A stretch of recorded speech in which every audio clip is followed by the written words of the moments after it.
colon cancer. Ay, nakatay mo yun. Okay? Saan nakatay? Saan yung magsimula? Rizal? Sa ating pong pagsisimula, kantahin po natin ang Ngayon, ang service.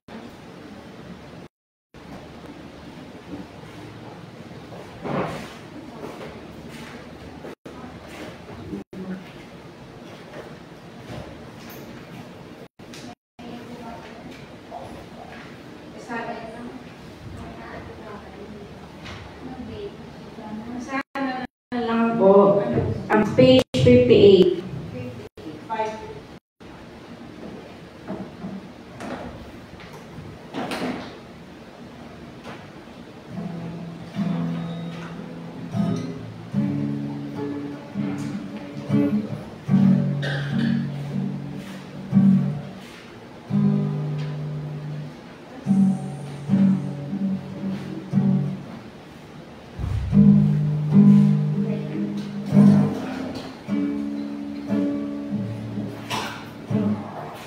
I see the King of Glory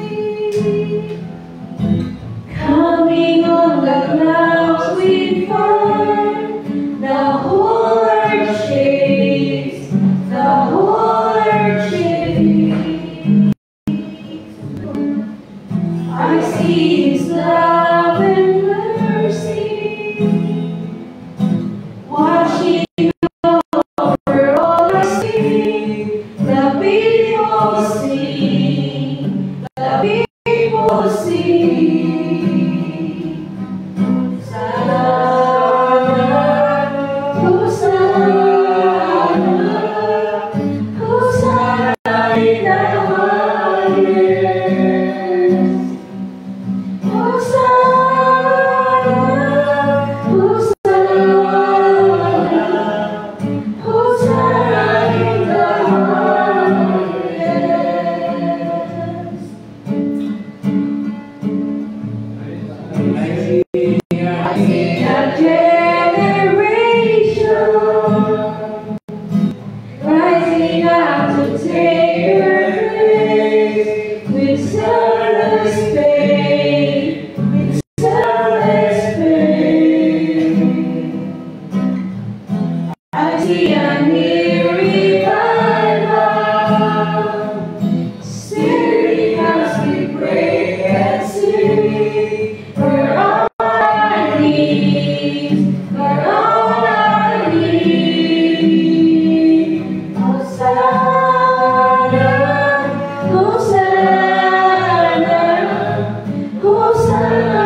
44.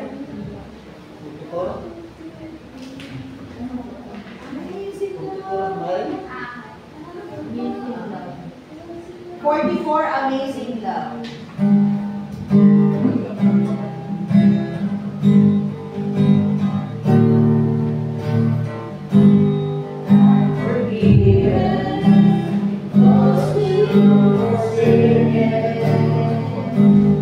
I'm accepted. You were condemned. I'm alive when Spirit brings me.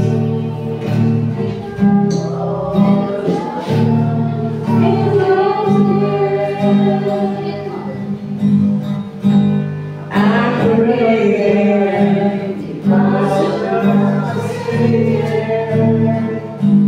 I'm accepted. You were condemned. I'm alive and well. Spirit is living me. Because you died and rose again. Amazing love.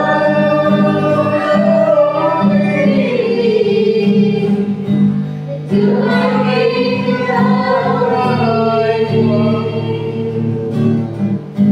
amazing love, I know it's you. It makes my heart so warm for you. And all I do,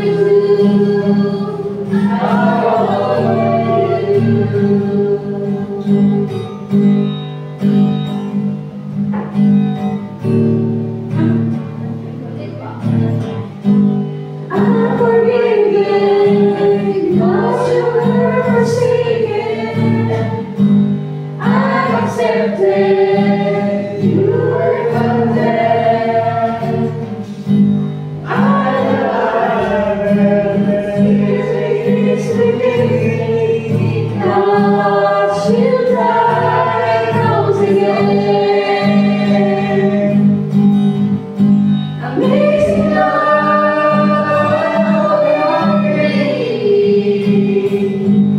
you are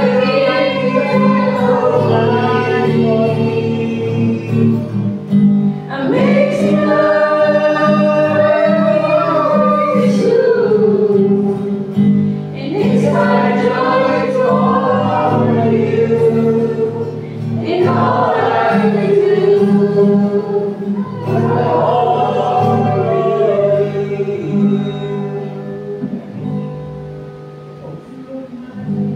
You're my king. Okay na ka. Puro kiyo, apat.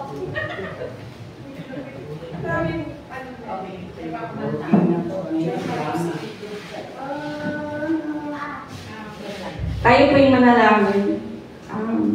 Panginoon, maraming salamat po sa araw na ito, sa magandang panahon pong binigay niyo sa amin. Naway ingatan niyo po ang mga kapatid po namin wala pa po dito, napapunta pa lang po. Pangunahan niyo po ang aming leader na si Joy. Ito lang po ang aming panalangin sa pangalan ni Jesus. Amen. Ako na lang, kasi ako pala dito.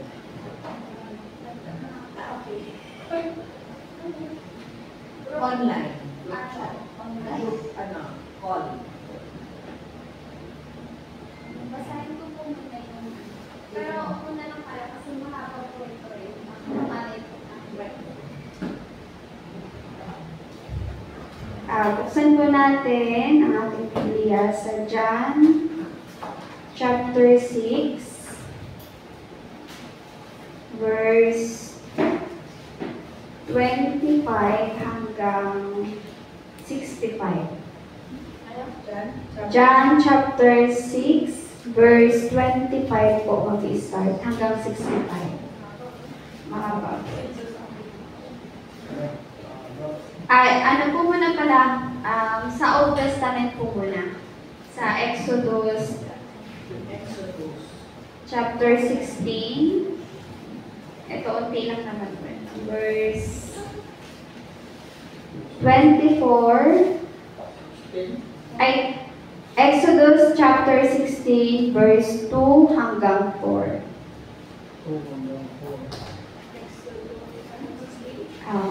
Exodus chapter 16, verse 2 hanggang 4. Basahin ko na po. Ang mga Israelita ay nagreklamo kina Moises at Aaron. Sinabi nila, mabuti pa sana'y pinatay na kami ni Yahweh sa Ehipto. Doon nakakain kami ng karne at tinapay hanggang gusto namin. Dito naman sa ilang na pinagdalhan ninyo sa amin, mamamatay kami sa gutom. Sinabi ni Yahweh kay Moises, pauulanan ko kayo ng tinapay mula sa langit.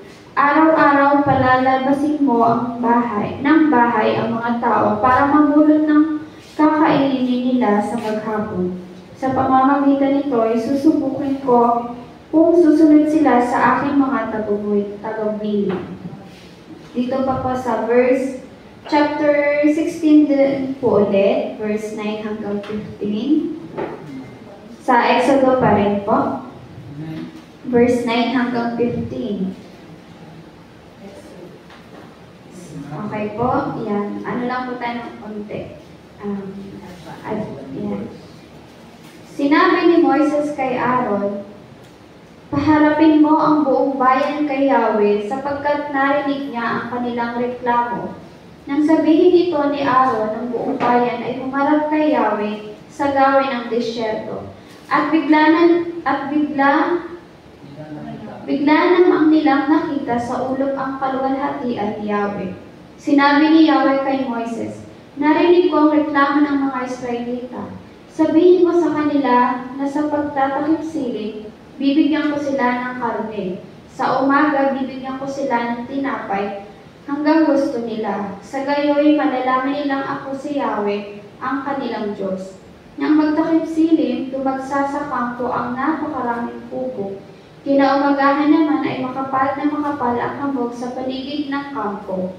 Nang mapawi ang hamog, nakakita sila ng lupa ng maliliit at manipis na mga bagay na parang pinipig. Hindi nila alam kung ano yun, kaya nagtanungan sila.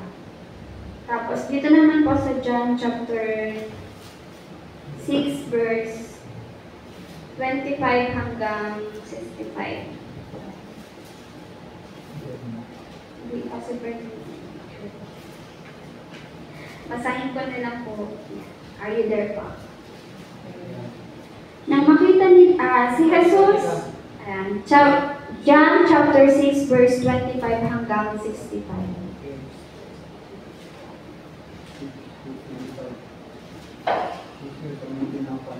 Okay po. Si Jesus ang tinapay na nagbibigay buhay. Nang makita nila si Jesus sa ibayo ng lawa, siya ay tinanong nila, Guro, kailan pa kayo rito? Sumagot si Jesus, totoo ang sinabi kong ito. Hinahanap ninyo ako hindi dahil sa mga himalang nakita ninyo, kundi dahil nakakain kayo ng tinapay at nabusog. Huwag ang pagkain nasisira ang inyong pagsikaping kamutan, kundi ang pagkain hindi nasisira ay nagbibigay ng buhay na walang hanggan. Iyan ang ibibigay sa inyo ng anak ng tao sapagkat ipinapakita ng Diyos Ama na siya ang ginitong karapatan. Kaya siya ay tinanong nila, ano po ang dapat namin gawin upang aming matupad ang ipinapagawa ng Diyos? Ito ang pinapagawa sa inyo ng Diyos, sumasampalataya kayo sa sinugo niya, tugon ni Jesus. Ano pong himala ang may papakita ninyo upang sumampalataya kami sa inyo? Ano po ang inyong gagawin? Ang aming mga ninuno'y kumain ng mana sa ilang ayon sa nasusulat. Sila'y binigyan niya ng tinapay na galing sa langit, sabi nila. Sumagot si Jesus, pakatandaan ninyo, hindi si Moises ang nagbigay sa inyo ng tinapay na galing sa langit. Ang aking Ama ang nagbigay sa inyo ng tunay na tinapay na galing sa langit. Sapagkat ang tinapay na galing sa Diyos ay ang bumaba mula sa langit at nagbigay buhay sa sangkatauhan. Sumagot sila, Ginoo, bigyan po ninyo kami lagi ng tinapay na ito. Sinabi ni Jesus, ako ang tinapay ng buhay. Ang lumalapit sa akin ay hindi magugutom kailanman, at sumasampalataya sa akin ay hindi na mauuhaw kailanman. Ngunit sinabi ko na sa inyo, nakita ninyo ako, ngunit hindi pa rin kayo sumasampalataya sa akin. Lalapit sa akin ang lahat ng ibinibigay sa akin ng Ama, at hindi ko itataboy kailanman ang sino mang lumapit sa akin.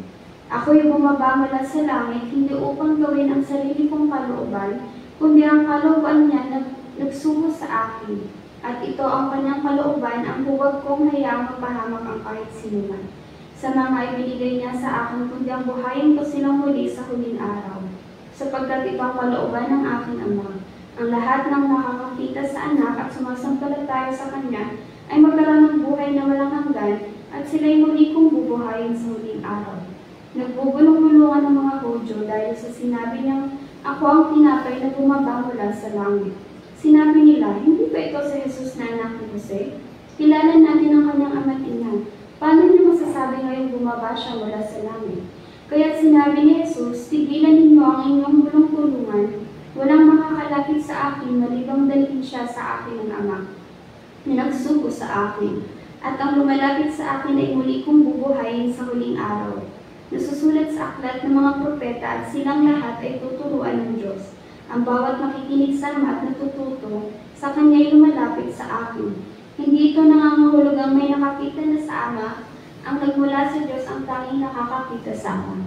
Pakatandaan ninyo ang sumasampalataya sa akin ay may buhay na walang hanggan. Ako ang tinapay ng buhay. Kumain ng manang inyong mga ninuno nang sila'y nasa ilang, ngunit sila'y namatay. Narito ang tinapay na bumaba mula sa langit, upang ang sinumang kumain nito ay hindi na mamamatay. Ako nga ang tinapay na nagbibigay buhay na bumaba mula sa langit. Mabubuhay magpakailanman ang sinong kumain ng tinapay na ito. At ang tinapay na ibibigay ko upang mabuhay, ang sanlibutan ay ang aking laman.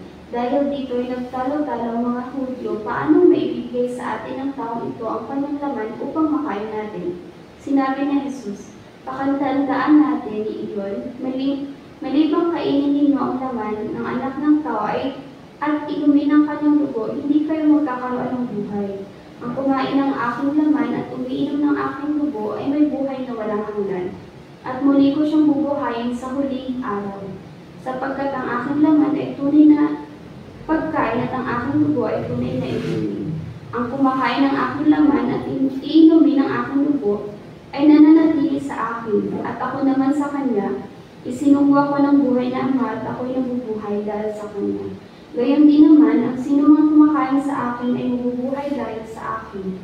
Ito ang tinapay na bumaba mula sa langit. Hindi ito katulad ng kinain ng inyong mga ninuno sa ilang. Namatay sila kahit na kumain nito. Ang kumakain ng tinapay na ito ay mabubuhay magpakailanman. Sinabi ni Jesus sa sinagoga habang siya'y nagtuturo sa Capernaum. Mga salita tungkol sa buhay na walang hanggan. Narinig ito ng kanyang mga alagad at marami sa kanila ang nagsabi, mabigat na pananalita ito. Sino ang makakatanggap nito? Kahit walang nagsasabi kay Jesus, alam niya na nabubulong-bulungan ang kanyang mga alagad tungkol dito. Kaya sinabi niya, dahil marito itatalikuran na ninyo ako, gaano na kaya kung makita ninyong umaakyat ang anak ng tao papunta sa dati niyang kinaroroonan. Ang Espiritu ang nagbibigay buhay, hindi ito magagawa ng laman. Ang mga salitang sinasabi ko sa inyo ay Espiritu, at ito ang nagbibigay buhay. Ngunit may ilan sa inyong hindi sumasampalataya. Alam na ni Jesus buhat pa nung una kung sino-sino ang hindi mananalig sa Kanya, at kung sino ang magkakanulo sa Kanya. Itinugtong pa niya, iyan ang dahilan kaya ko sinabi sa inyo na walang makakalapit sa akin, malibang ito'y loobin ng Ama. Pala na po tayo sa banal na salita ng Diyos. Magandang gabi po sa ating lahat. Mahaba-haba po yung natin text ko. Pinuha ko lang po ito doon sa sa XCSMC na binibigay ko ng manual. Bali, doon po tayo sa Exodus chapter 16, balikan po natin. Verse 2. Okay, about po ito sa nung unang panahon sa Old Testament, yung tinatawag na mana. at mga pugo. Kumbaga, yung mga taga-Israelita, bali pinalaya sila ng Diyos na galing sila sa Egypto. Sila yung mga alipin na pinalaya ng Diyos. Pero, after 15 days po noon na pinalaya sila, nagreklamo na agad sila. Kasi sabi nila, mas mabuti pa daw na nandoon sila sabi nila, mas mabuti pa raw na patayin sila ni Yahweh. Pero nakakakain daw sila ng karne at tinapay doon. Mas okay daw na nandun.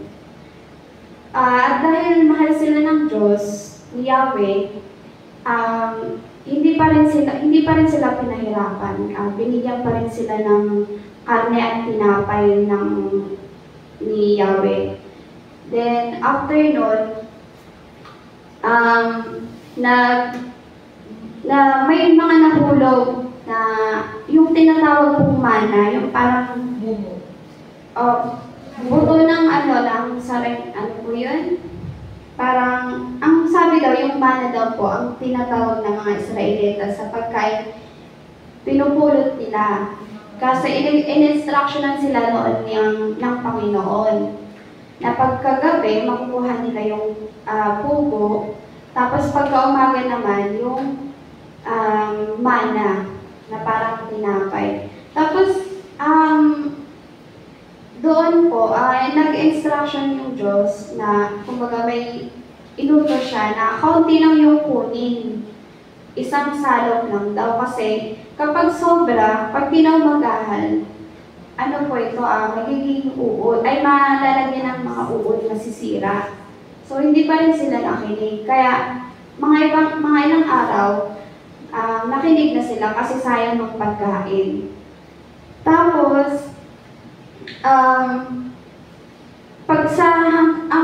binibigyan lang sila ng Diyos ng hanggang 6 na araw para kumuha ng pagkain. Tapos, may mga pasaway pa rin na mga Israelita, mga tao noon. Na kasi pag 7 days, pag ikapitong araw, kailangan na magpahinga.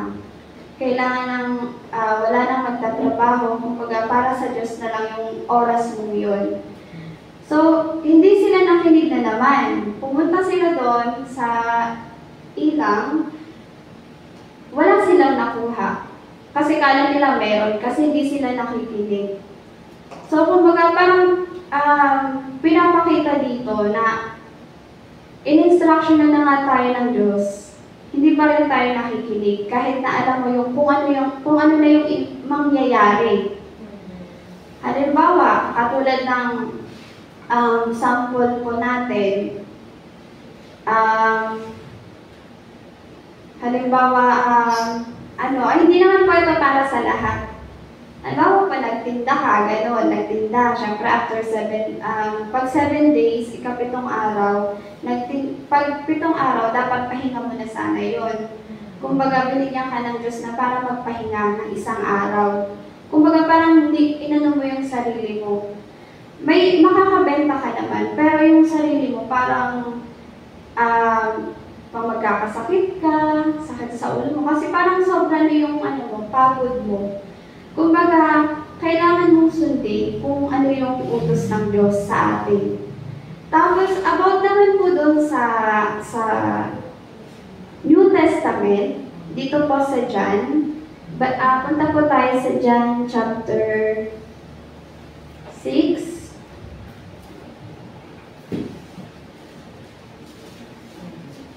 Ayun. Ang tinutukoy po dito ay about sa tinapay. Tinapay na nagbibigay buhay. Sabi daw po, ano po ba yung tinapay na nagbibigay buhay? Kung ibig sabihin nyo.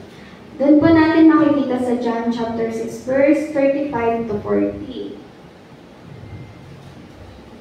34 verse 2, 34 hanggang 40. Sabi daw dito, ako ang tinapay ng buhay.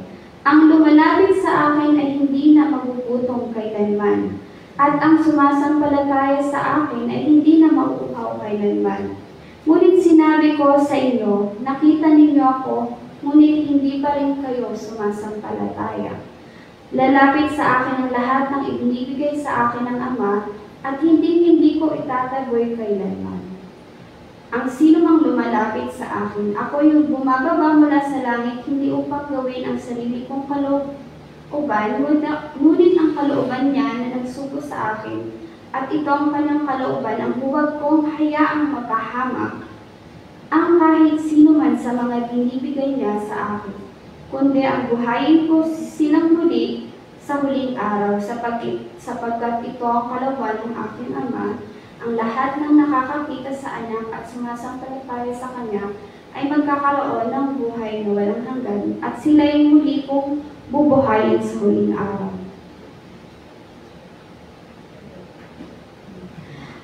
Sinasabi po dito na, kumbaga, nakita mo na ang Diyos, nakita mo na si Jesus sa sarili mo, o kahit kung sino man yung pinadala niya. Kumbaga, hindi mo siya iniintindi. Kumbaga, mas gusto mo na may makita ka munang himala bago ka lumapit sa Diyos.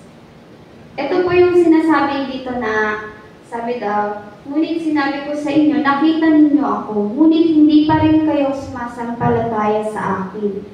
Pero, yung si Jesus, hindi naman siya sumusuko sa atin. Kasi, noong unang panahon pa lang, marami nang nagawang kasalanan ng tao. Hanggang sa ngayon, sa dumating na yung bagong tipan, di ba po, dapat, na tayo, nasa impyerno na lahat tayo. Pero, hindi siya sumuko sa atin. Pinadala niya pa rin si Jesus na aming tagapagligtas. At, sabi po may tanong po pala ako. Sabi daw po, bakit hindi na kailangang gumawa ni Jesus ng karagdagang tanda gaya ng hinihingi ng mga tao? Bakit daw hindi kailangan gumawa ni Jesus ng karagdagang tanda? Na, kumbaga, karagdagang tanda na siya yung tagapagligtas, na siya yung buhay, na binibigay ng buhay. Sabi po dito sa John chapter 6 verse 32, sabi po dito, pakatandaan ninyo, hindi si Moises ang nagbigay sa inyo ng tinapay na galing sa langit. Ang aking Ama ang nagbibigay sa inyo ng tunay na tinapay na galing sa langit. Sapagkat ang tinapay na galing sa Diyos ay ang bumababa mula sa langit at nagbibigay buhay sa sangkatauhan. Kumbaga, ang sinasabi dito ay si Jesus. Siya yung pinababa na tinapay ng Diyos. Kumbaga, hindi na kailangang ipakita ng Diyos ni Jesucristo sa mga tao na siya yung anak ng Diyos. Then, yung number 2 naman, yung tanong doon, ano daw po yung reaction ng mga Hudyo na sabihin ni Jesus na siya ang tunay na tinapay na mula sa langit. Sabi daw po sa John chapter 6 verse 42 hanggang 41 hanggang 42, sabi daw, di ba po nagbubulong-bulungan po dito yung mga Hudyo? Sabi nga, ako ang tinapay na bumaba mula sa langit. Sinabi nila, hindi ba ito si Jesus na anak ni Jose? Kilala natin ang kanyang ama't ina. Paano niya masasabi ngayong bumaba siya mula sa langit? Tapos sabi daw po dito, bakit nakahihigit ang tinapay na tinutukoy ni Jesus kaysa mana o sa literal na tinapay? Bakit daw po mas nakahihigit si Jesus kaysa doon sa binigay niya mana? Di ba po yung mana na noong Old Testament, kumbaga yun yung isang paraan din na nabuhay yung tao kasi may nakain po sila. Yun po yung mana na parang, yung mana daw, yung parang ang lasa po nun, sabi daw doon, parang ang style niya, parang buto ng kulantro. Ano yung kulantro? Yung maliliit na buto. Tapos lasang galyetas na minasa sa pulot. Alam niyo po yung bread na na walang lasa. Ganun po. Yun po yung lasa ng mana. Ayan, yun po yung mana para may idea po tayo. Tapos, sabi daw, bakit makahigit daw po yung tinapay kaysa tinapay na tinutukoy ni Jesus kaysa sa mana o sa literal na tinapay? Bakit daw mas makahigit si Jesus? Ayan, may tanong pa ako. Bakit daw po mas nakahihigit? Bakit nakahihigit ang tinapay na tinutukoy ni Jesus kaysa mana o sa literal na tinapay? Di ba yung sinasabi ni Jesus, tinapay, siya ang tinapay ng buhay. Kaysa daw dun sa mana, bakit daw po kaya? Kasi buhay. Sige na. Kaya Oh my God. Yung mana po, siya yung yung mana, parang siya yung nag-aalis ng gutom natin na physical. Pero si Jesus, yung tinapay na panghabang buhay. Ayan, meron pa po.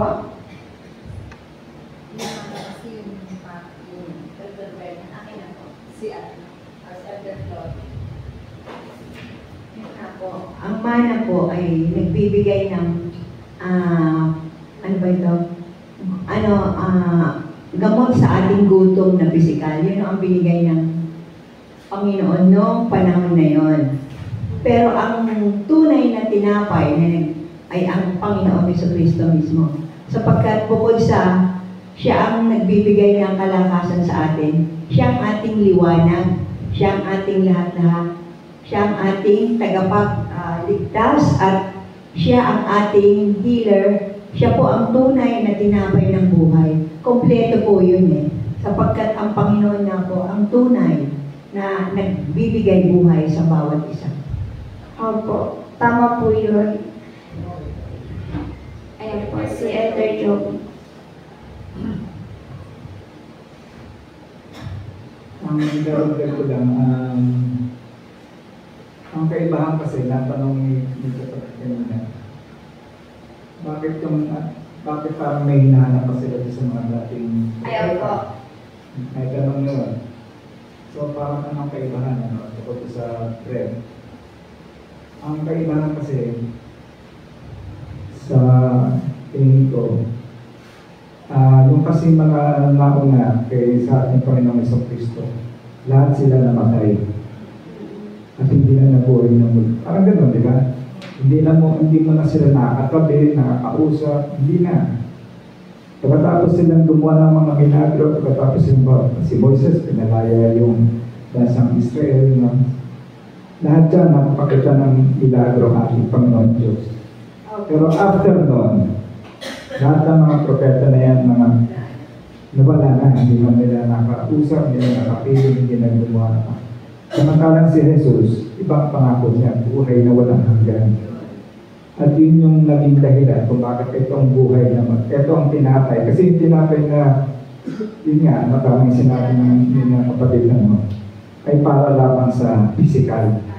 Ang buhay, ang tinapay na inaalok ng ating Panginoon, kainin nga pati laman niya, ngayon yung tinapay at yung dugo, ay yung life after death.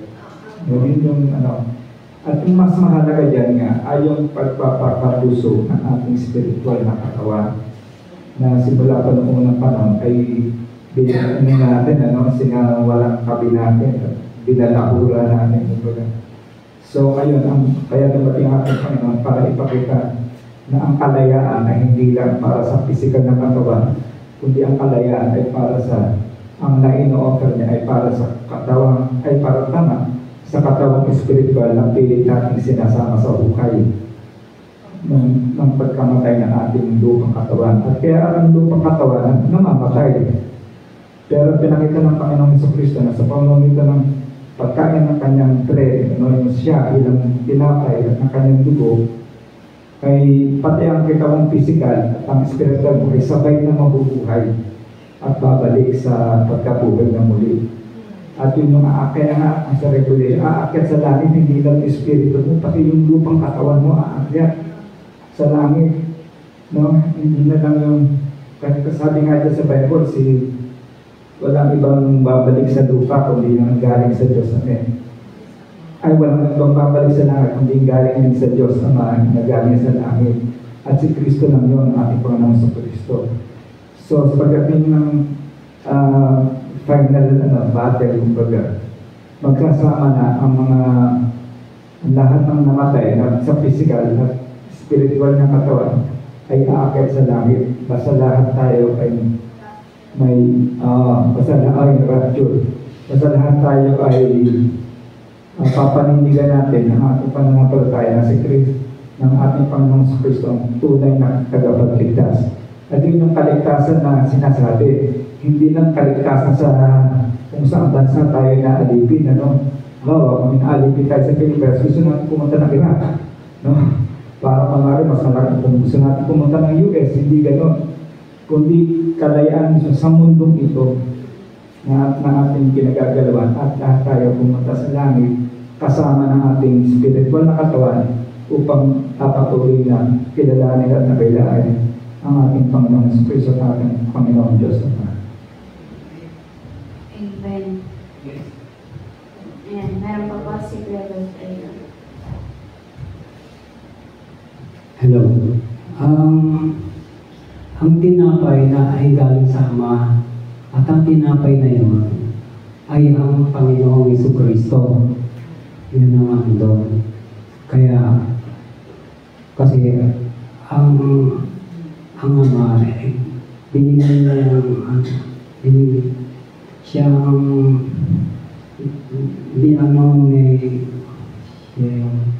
binigay niya ang bugtong niyang anak upang ito ay sumampalataya sa Kanya at magbigay ng buhay na walang hanggan.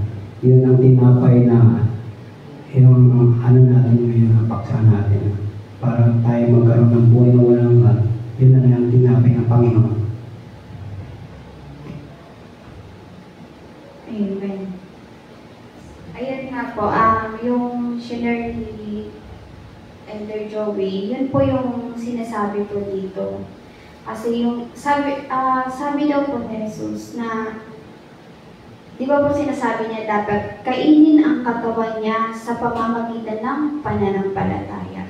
So doon na po pumapasok yung sa John 3:16, di ba po? Then, maliban po doon, di ba po, kapag sabi daw po sa John chapter 6 verse 53, kapag pakatandaan ninyo, malibang kainin ninyo ang laman ng anak ng tao at inumin ang kanyang dugo, hindi kayo magkakaroon ng buhay. Ang kumakain ng aking laman at uminom ng aking dugo ay may buhay na walang hanggan. At muli ko siyang bubuhayin sa huling araw. Yun na po yung sinabi ni Elder Joey na, yun po yung rapture na sinasabi na napapanood ko ba yun sa social media. Na ganun po yung mangyayari. Bigla-bigla na lang po kayo mawawala or tataas. Kapag, yun po yung sinasabi na kapag hindi ka nanampalataya. Bali, kapag hindi po kayo nanampalataya sa Kanya, hindi kayo magkakaroon ng buhay na walang hanggan. So, may iwan po kayo dito. Dito po kayo papahirapan ng Panginoon. Then, may tanong pa po ako, paano daw masasabing ibinigay ni Jesus ang kanyang katawan sa mga tao? Paano daw po binigay? Paano masasabing ibinigay ni Jesus ang kanyang katawan sa mga tao? Paano? Kung paano po binigay? Binigay ng pakiulit. Paano masasabing ibinigay ni Jesus ang kanyang katawan sa mga tao? Ibinigay ng Panginoon ang kanyang katawan sa mga tao dahil nagpakasakit siya, nagkatawang tao siya, nagpakamatay siya dahil sa atin. Kaya nga dapat tayo ang may pako sa krus dahil tayo ang makasalanan. Ang kaso, nagsakripisyo siya. Binigay niya ang katawan niya. Yung niya, nagpakasakit siya, sinaktan siya ng mga tao. Tapos, after nun, namatay siya, nabuhay siya. Bago naman siya namatay, natubos na, tinubos na yung kasalanan natin. Kaya nung pagkabuhay niya doon na natubos na ang mga kasalanan natin. Pero doon na talaga ang totoong binigay niya talaga ang katawan niya para sa tao. Nagpakasakit siya. Opo, tama po yun. Ayun po, nakikita naman na lagi natin yan, di ba, every year pag, Holy Week. Doon din po makikita yung sakit na dinaanan ni Jesus. Kumbaga yun, doon pa lang, napanood mo pa lang, kumbaga na-imagine mo na kung yun yung ginawa ng Diyos para sa atin. Tapos pero tayo, sinusuway pa rin natin sila, di ba? Sinusuway pa rin natin ang Diyos na si Jesus. Kumbaga, hindi mo in-appreciate yung ginawa ng Diyos sa atin. Paulit-ulit pa rin po yung ginagawa natin.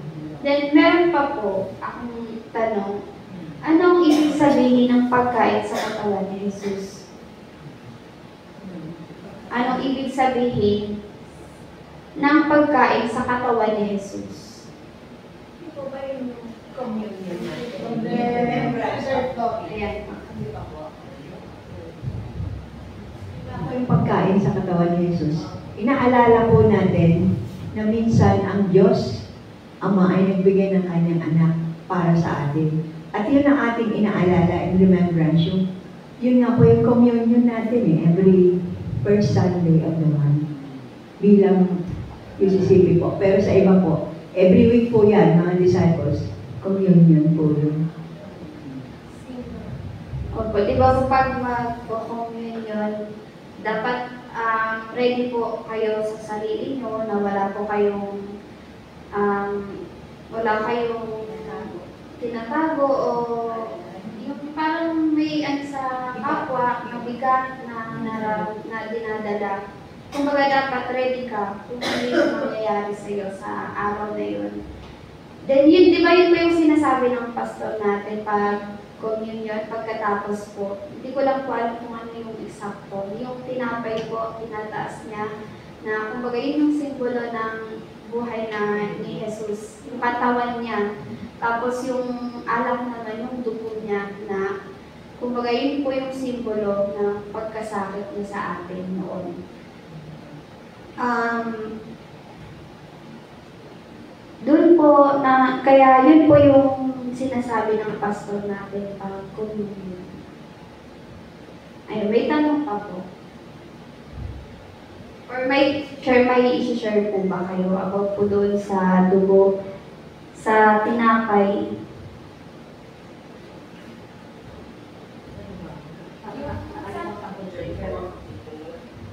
Ay, si Pastor Henry pala.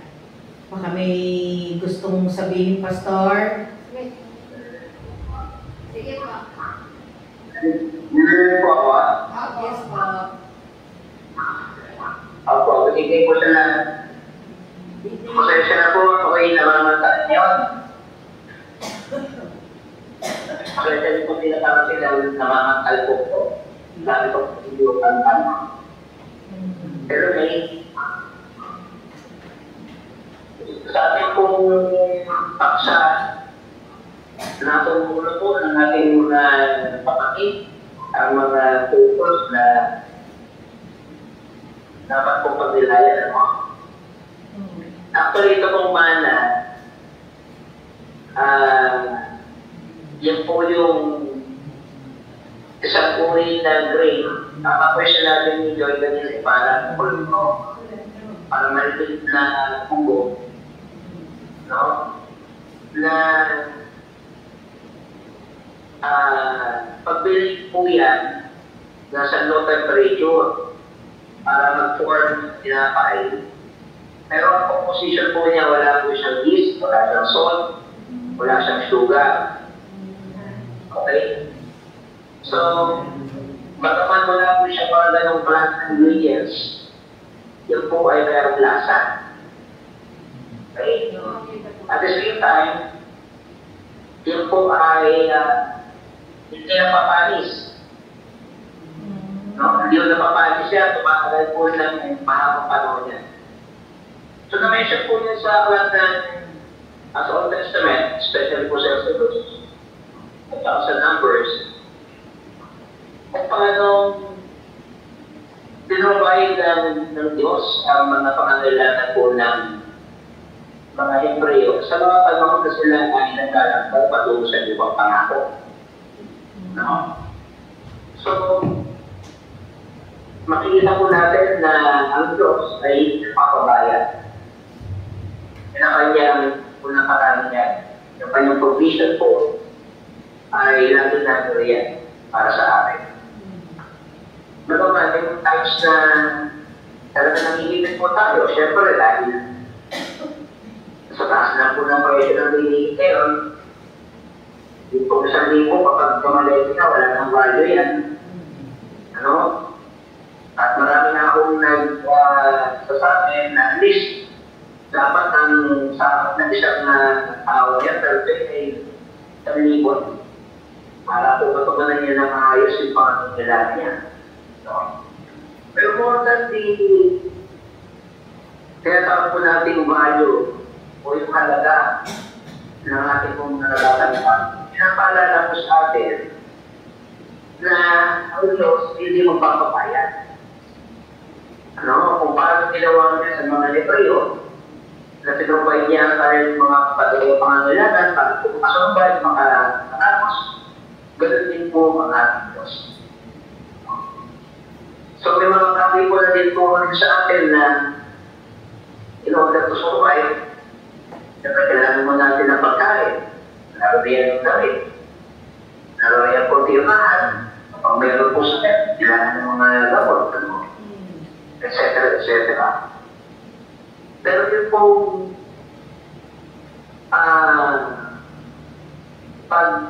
pagpapanday sa ating kaisipan, sa ating buhay bilang mga naniniwala sa Diyos, ang laging nagaya para gumawa ng pangangailangan natin, yun po yung tinutukoy natin. So, ano po yung pag-ugnayan niya? Gusto sinabi ng Panginoon na siya ang tinapay ng buhay. Kung natin pumalala yung panalangin ito sa ating ating Panginoon, ay na-mention din doon yung bigyan mo sa amin ang aming pangangailangan sa araw-araw. Give us this day our daily bread. Tama po, yun ang kanyang ginamit na termino. Ano, hindi naman give us this day our daily food.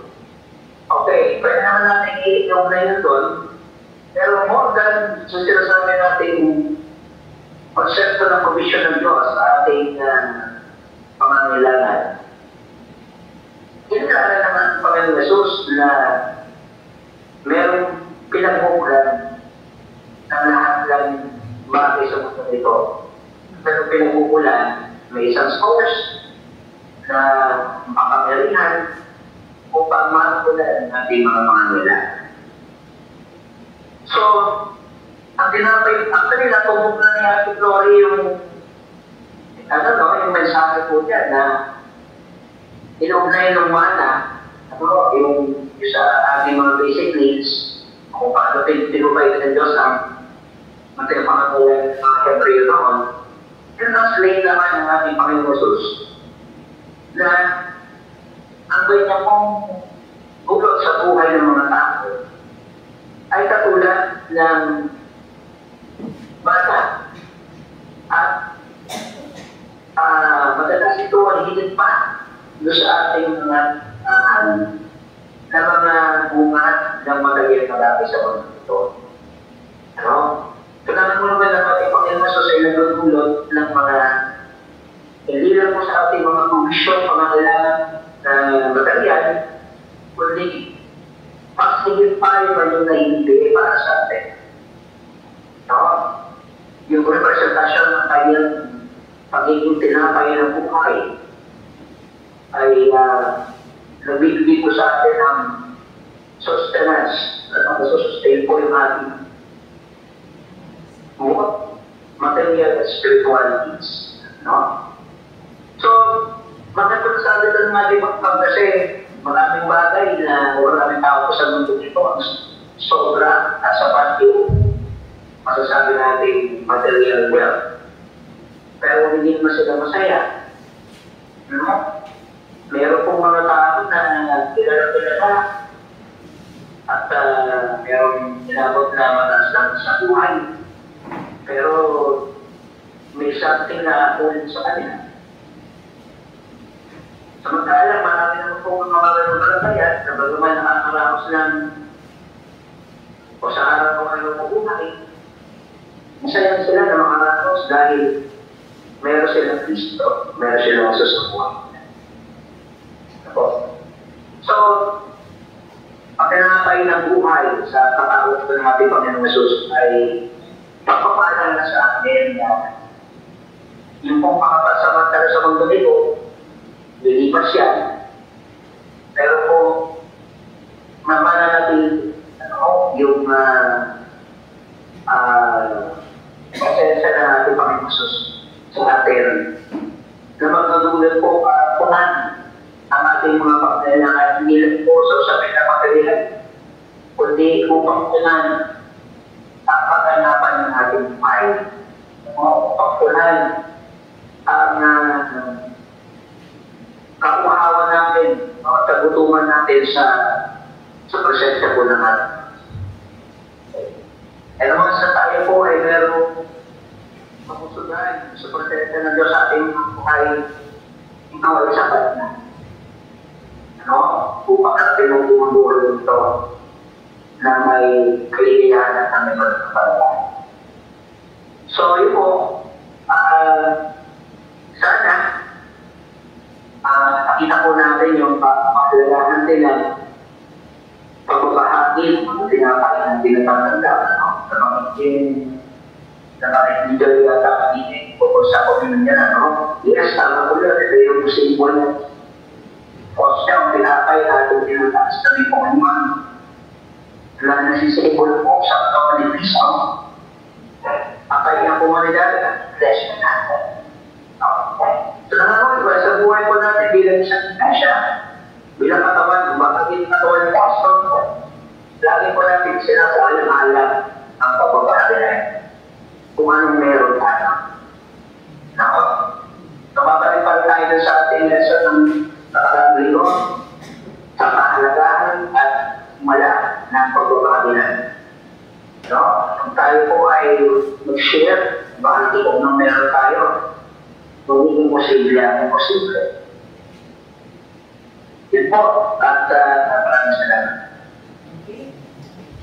Pastor.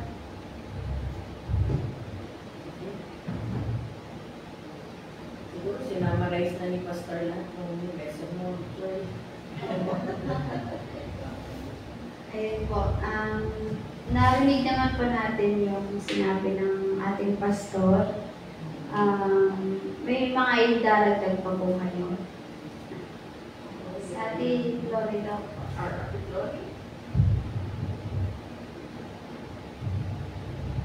Hindi kasi yung sabi mo kanina. Ano kaya yung sinasabi ng pastor na huli? Diba? Ang sinasabi ng pastor, sabi, sa lahat ng mga umiinom at kakain ng dugo at katawan ni Kristo, ang sabi, siya sa atin niya muna ang kanyang sarili. Sapagkat ang umiinom at kumakain ng dugo na, kumbaga hindi niya sinisiyasat ang kanyang sarili, ay umiinom at kumakain ng hatol, kumbaga ikahatulan ka kung hindi mo sinisiyasat yung sarili mo. Oo. Yun yung sinasabi ni Sister Joy na, ano ba yung sinasabi? Yun nga po sa pagkaalala ko, kailangan siyasatin ng tao ang kanyang sarili bago siya mag-communion, kumain at uminom ng dugo, sapagkat pag hindi mo siniyasat at kumbaga hindi ka nanalangin at hindi mo ibinigay ng lubos sa Panginoon, ikaw ay umiinom at kumakain ng hatol para sa iyong sarili. Dagdag ko na lang dyan, Ate Flory, no? Ang word doon. Oo. Na, maiksi na lang, no? Nakatandaan ko nung maliit man, hindi naman maliit. Medyo high school na, kasi hindi ko na matandaan kung kailan yun. Sabi ng nanay ko, May time na hindi siya tumanggap ng komunyon eh. Sabi niya, hindi muna ako magkukumunyon dahil hindi ako nakahanda natanggapin ang, kumbaga meron pang, kasi hindi lang po ito simple kumakain lang tayo ng hostya, umiinom lang tayo, patapos wala na. Oo, hindi ganun yun. Kaya nag-isip ako nun sabi ko, ang nanay ko, hindi siya basta kumain. Tagal na namin, kumbaga matagal na kaming nagsisimba, matagal na kaming exposed sa ganitong Biglang sinabi ng nanay ko, hindi po muna ako tatanggap ngayon ng komunyon dahil kailangan ko po munang siyasatin ang aking sarili. Malalim na Tagalog yun. Siyasatin. Mabigat na Tagalog. Ano ba yung sisiyasatin mo? Susuriin mo yung ginawa mo. Kung tama ba, kung ikaw ba yung karapat-dapat na kumain. Kaya po yung ating communion, hindi basta-basta kumakain lang tayo na tinitingnan ko yung iba Parang kumakain lang ng tinapay na ordinaryo Hindi po ganun. Sabi nga, Kristo po, di ba? Ito ang katawan ng Kristo. Oo. Bago ka tumanggap ng gano'n, kailangan dapat natanggapin. Oo. Yes. Basta yun po ang natatandaan ko, na ganun kabanal ang sakramento ng Panginoon. Kaya kung hindi ka nakahanda at hindi ka naman talaga nagsisisi sa kasalanan, huwag ka na lang tumanggap. O, ostya kapag magkukumun yung pagdating mo sa bahay mo, yung galing mo, gano'n na naman. Huwag na lang. Sino niloloko mo? Kami ba sa simbahan? Sarili mo, sabi ng Diyos. Kaya kung hindi ka handa, huwag ka nang tumanggap. Pwede pala ganun, Oo. Kaya siyasatin mo muna, sabi Joy? Siyasatin mo muna ang iyong sarili bago ka tumanggap ng tinapay. Kasi parang hinaano mo ang Panginoong Diyos hindi naman yung literal na siya lang ang kakain. Tinatanggap mo sa buhay mo. Yung pala, pakitang tao lang yung ginagawa mo. Ay, huwag na lang, nakakahiya. So, huwag na lang, Pero, tayo naman po bilang tao, hindi naman natin naiiwasan yan. Ang importante lang po, pinipilit natin na hindi na muling magkasala pang muli. Sinisikap natin. Meron tayong effort na gawin yun. Kesa yung wala kang ginagawa, ulit-ulit ka lang. Yan ko lang yung sinabi niya. Kaya kung makapansin ba, kahit sa Catholic kahit sa church siguro, katawan at dugo ang lalaging na yung katawan at dugo. So yung the bread representing yung inaalay na osya, representing the body of Christ, nasa yung dugo. Sa Katoliko, nasa yung dugo. Inunom ng pare. Hindi, sa Katoliko, I mean to say, sa Katoliko. Microphone ko yan. Microphone. Sabi, sa Katoliko, pasensya na, sa Katoliko, bago ka magsumubo sa komunyon, bago mo isubo yun, kailangan suri mo muna yung sarili mo. Kasi yun na may magiging kabawasan sa kasalanan mo, yung isusubo sa iyong tinapay. At yung dugo, symbolize lang yun ng Panginoon. Dahil tayo, ang dugo, doon tayo tinubos ng Panginoon. Yun ang ibig ko sabihin. Hindi, ang sinasabi ko lang, tayo, pag sa oras ng ating communion, may kasamang dugo. Tayo, pag kumakain tayo, pag nagko-communion tayo at Sunday, magkasabayan yung osya at saka yung dugo. Kasi doon sa ibang church, kahit hindi siguro sa Catholic, ang pare lang o yung senior church leader, sila hindi mga tao, hindi. Samantala kung matatanda natin, kahit yung panahon ni Kristo, ang wala ng una niyang yung turning the water into wine. Sabihin, napaka substansya at napakahalagang yuto yun. So kahit kay Panginoon, sa ating Panginoon sa Kristo, sapagkat yun ang kanyang unang milagro na ginawa, ang gumawa ng wine. Actually, at yun yung tuloy-tuloy na ginamit na napakahalin tulad sa kanyang dugo, ang wine. At ano yun, siyempre, yung blessed wine, at walang ibang gagawa na kundi ang kapangyarihan natin Panginoon. At yung dinadasal ng ating pastor, yung bago tayo mag-distribute ng komunyon at saka ng dugo. So, hindi lang tayo tumatanggap ng katawan ng tao, ng katawan ng anak ng tao, kundi tumatanggap din tayo ng dugo ng katawan ng tao. At ang yun ng Diyos. At pinapanginoon. Okay. So, magandang pag-aralan natin to sa Bible study, mga kapatid. Oo, no? Dahil mahaba pang yan, pastor, sa Bible study po natin ay pwede nating pag-aralan yan.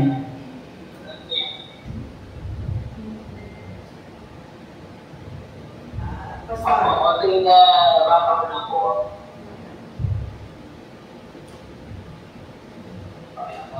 Okay. Meron din po ako. Yes, pastor. Yes, yes. Okay. Sige po, yung binagin na natin po namin kanina. Yung po ay mention natin sa gawin mo yun. Tama po yun. At yan po ay galing sa Theology ng Apostol Pablo. Kasi, sinama natin sa liturgy ngayon, yung ritual, during communion. Dapat po kay Apostol Pablo, napaka-importante ng pagsusuri sa sarili bago para sa Diyos. Lalo, bago tumanggap ng kanyang katawan sa kalalo. Pero, hindi ko na pagmapos yun doon. Dahil once sa tayo mo ay tumanggap ng katawan ng tubo ng Diyos, ilagap din po natin ang kaligtasan sa kapagiran ng pagpinagin. Kasi kapag naging framework po ng tao na ay ginawa na ko para magdapat ko at tumanggap ng komunyon, ngayon, pag sabi ng ating community Sunday, wala nang pumunta yan. So, naroon po yung ating assurance, yung patiyakan, na tayo po ay napapasaylalim sa mga bentos. Na meron tayong pagkakataon mahanday sa ayos sa mga pagmamahal sa sarili. Dahil po, mahal tayo na Diyos. Okay.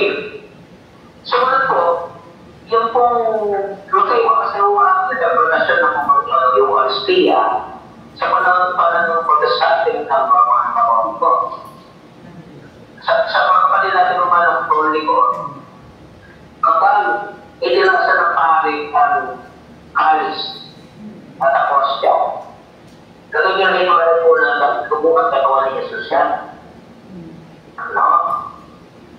Wala sa ating po mga protestante, mga Evangheliko, ito ay isang simbolo lamang.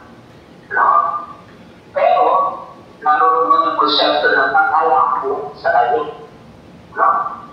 So, pag sinabi po natin pag-alala o remembrance of Jesus Christ, ating po pinapalitan kanya sakripisyo para sa atin.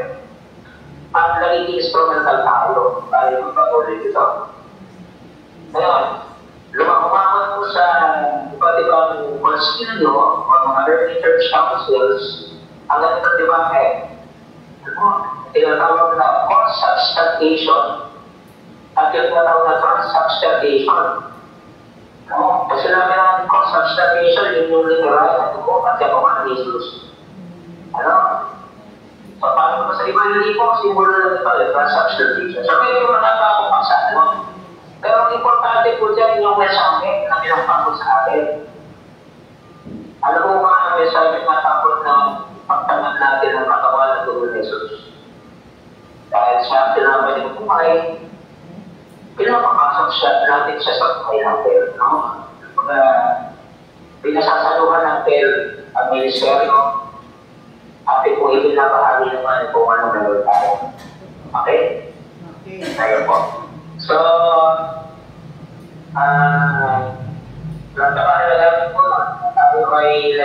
tuloy sa ating sarili, hindi lang sa panahon ng komunyon, kundi gawin po natin ang bahagi ng ating buhay bilang mga lingkod. Kaya tawag po natin reflection, yung ating para makita natin kung ano naging kailangan natin sa kapwa at sa naman. Okay, Pastor. Nandiyan ka pa po ba, Pastor? Wala na si Pastor. Ano na yung kanya? Nagkalimitan niya. Ayan. Okay, salamat po, Pastor. Okay po, doon na po tayo nagtatapos sa ating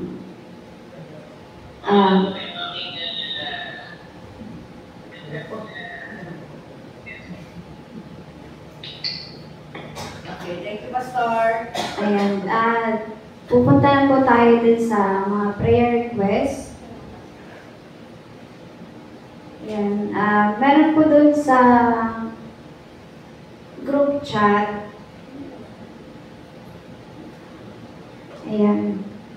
Kaya sa prayer request po ni Pastor Angelo na nilagay, pamilya po ni Perlin C. Pagpanaw ng kanyang ina na si Corazon Luyawan. Then, ayan po, kay Pastor Joshua naman po, yung patuloy na kanyang pag-recovery.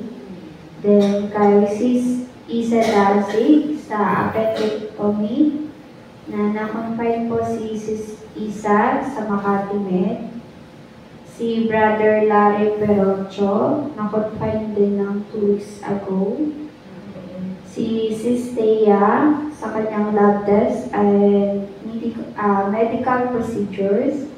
Then si Ate Aurin Pardo, na-confine din ng 4 weeks ago. Then ito rin po si Pastor Henry, sa inatakay rin po siya ng allergy.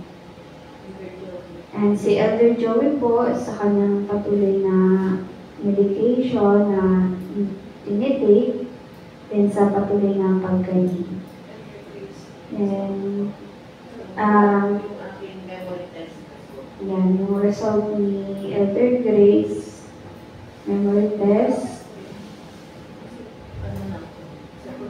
Tapos si Ate Maura, yung kapatid ni Ate Ana, yung sa cancer, na nagpa-x-ray po siya, na sana maging okay po yung result. Then, yung pamilya po ni Maxima Yusuf, yung lagi po natin pinapanalangin, siya po ay pumanaw na. Ano po ba? Na kaibigan po ng ating Elder Rebecca at ni Elder Flory. Panalangin din po natin ang kanyang pamilya. Then, meron pa po ba? Kapamit mo na ba si Perlin C? Opo. Saka yung nanay ni DM Ay, ito pa po, yung pamilya ni DM Leonora, may akla, abag, sa pagpanaw ng kanyang ina na si Mrs. Maria Angla. Yan, yan na po. dito po sa akin. Gusto ihabol ang kanilang sakit na ganda. Kami nasa lang na lahat.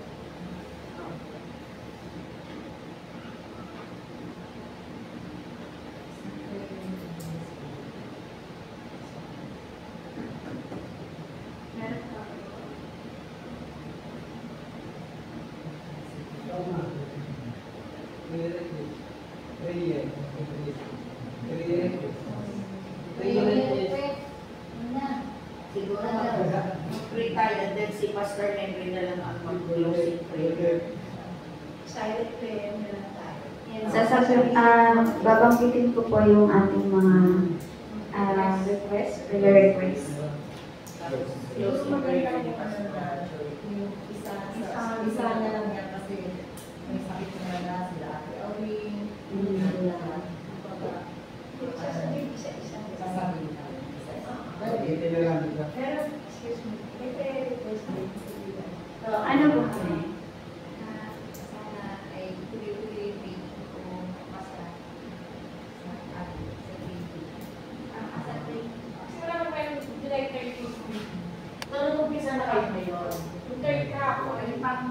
second Teresa. Sa ano pupumpay ka? Alorica po. Alorica, call center. Saan branch po dyan? Sa ano? Sa dito sa Nubendia. Ako na-assign. Malapit lang. Pwede, sa may tapat ng sigilan. Sa Makati po. Sigilan na. Okay. Call center. Alorica.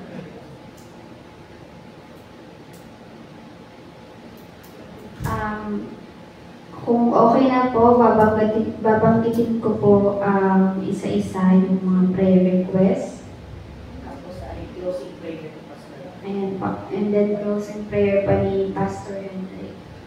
Okay po. Tayo po ay manalangin. Panalangin po natin si Pastor Joshua Marcos sa kanyang fast recovery.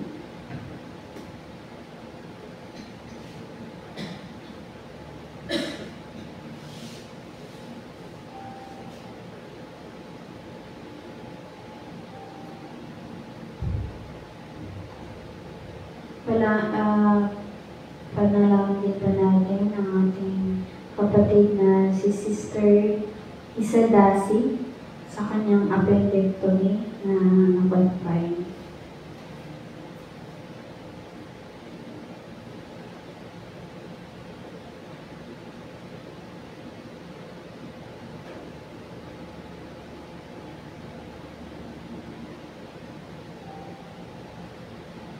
Panalangin din pa natin si Brother Larry Perucho sa kanyang patuloy na pagaling.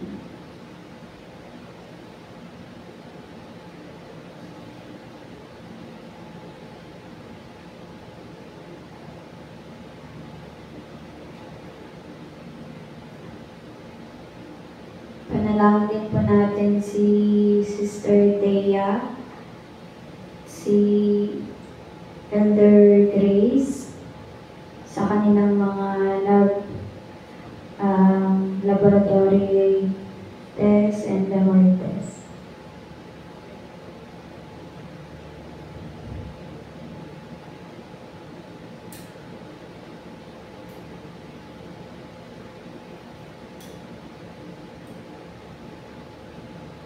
Panalangin din po natin si Elder Joey sa kanyang patuloy na pagpapagaling at sa meditation.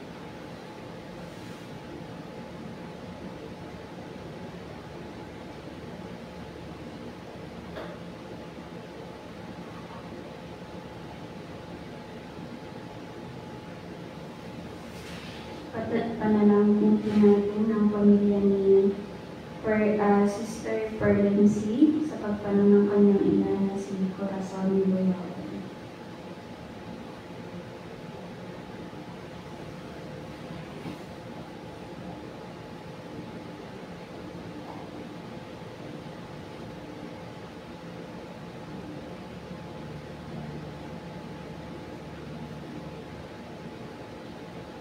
Panalangin po natin ang pamilya ni D.M. Yunora may angkla na pagkaroon ng kanyang ina at ang pamilya ni Maxima Yuson sa mga naiwang pamilya.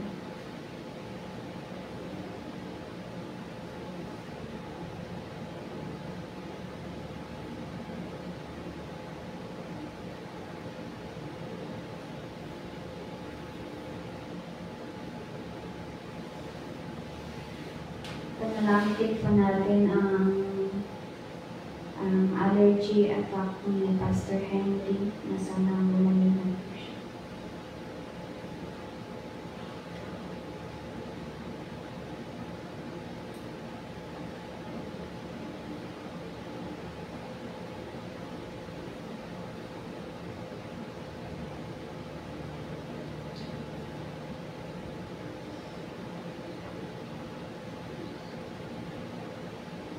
Panalangin po natin ang ating kapatid ng ating si Sister Ana, kanyang kapatid na Sister Maura sa kanyang cancer at kanyang pagpapa-x-ray.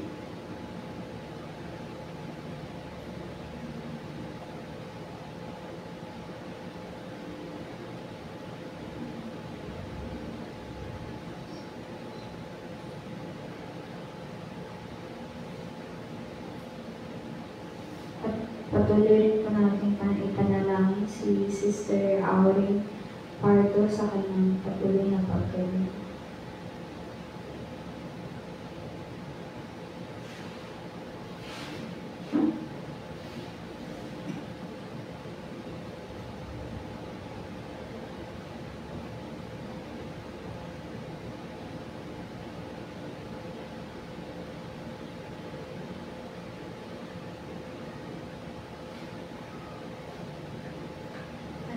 Din po natin ang ating kapatid na si Sister Kim sa kanyang final training na sana po makapasa po siya.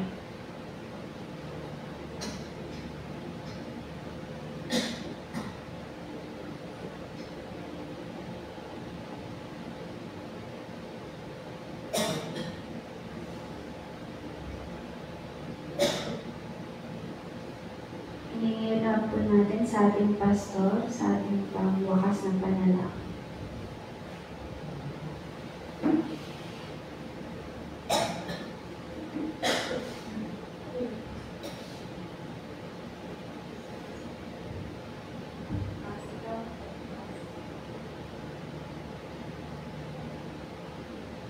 Kung tayo po ay manalangin.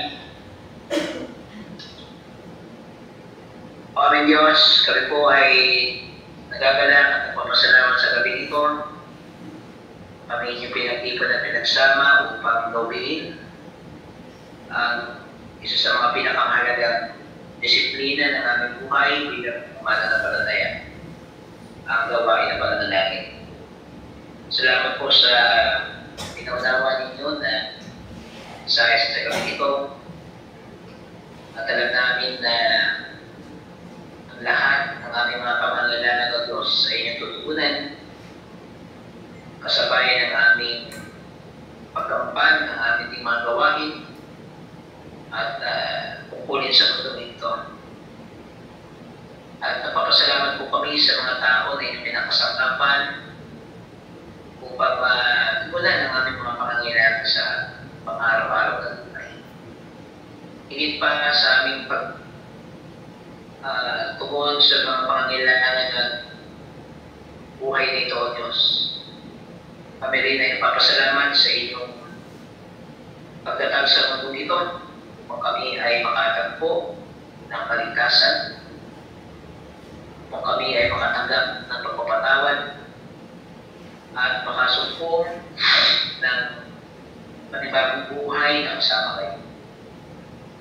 Tunay nga, Panginoon, na madali ang paglikod sa inyo at sumunod sa inyo.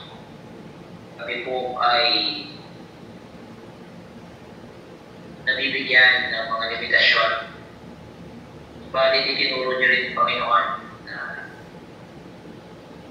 ang inyong gawain ay makapagdudulot sa amin ng lakas at inspirasyon upang magpatuloy. Sa gabi ito, Panginoon, aming inaalala aming mga kapatid na patuloy na nakakaranas ng mabibigat na hamon ng buhay. Sa kalakhan ng aming mga kababayan na nakaranas ng sakuna ng dagat. Sa mga nawalan ng tirahan, nawalan ng mga mahal sa buhay, sa mga nakakaranas ng kawalan ng pag-asa, Panginoon, ngayong bigay ng pag-asa sa oras na ito. At maunawaan nila na sa pamamagitan ng mga ganituri ng mga karanasan ay mapapatibay ang aming pananalig sa inyo. At mapapatibay din aming mga katangian bilang inyong mga lingkod, bilang nananampalataya sa inyo. Dirinig po sa mga kapatid namin may mga karamdaman. Ipuin niyo po sila ng inyong magpapalang kamay kasama po inyong lingkod po aming Diyos. Ganon din sa mga kapatid na nakaranas ng matinding kalungkutan sa pagpanaw ng kanilang mga mahal sa buhay. Ang inyong kapayapaan at kaaliwan ng mga Diyos ng siyempre. Sa mga kapatid namin na ang tanging pag-asa ay kayo lamang, patuloy din namin tinatasan yung pangalan, Panginoon, ng aming mga pangangailangan sa araw-araw. Totoo na Madalas kami ay natututo at nag-aagam-agam. Subalit itinulong niyo, Panginoon, kapag kami ay nanalig sa inyo, ano man ang mga hamon at pagsubok na ito ay aming malalagpasan at mapagtatagumpayan. O kaya, Panginoon, sa gabi ito, nakapinawa ng bawat isa sa amin ang pag-asa, ang katiyakan, ang kapayapaan, at higit sa lahat ang biyaya na nagmumula sa inyo. Mula ngayon at sa masusunod na panahon ng aming buhay. Ito po ang aming pagsawat panalangin ng pasasalamat sa aming pangalan ni Jesus, aming Panginoon at Tagapagligtas. Amen. Amen. Tayo po ay magkaroon.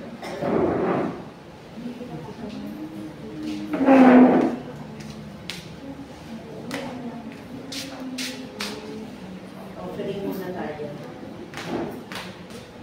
Giving, giving, day by day.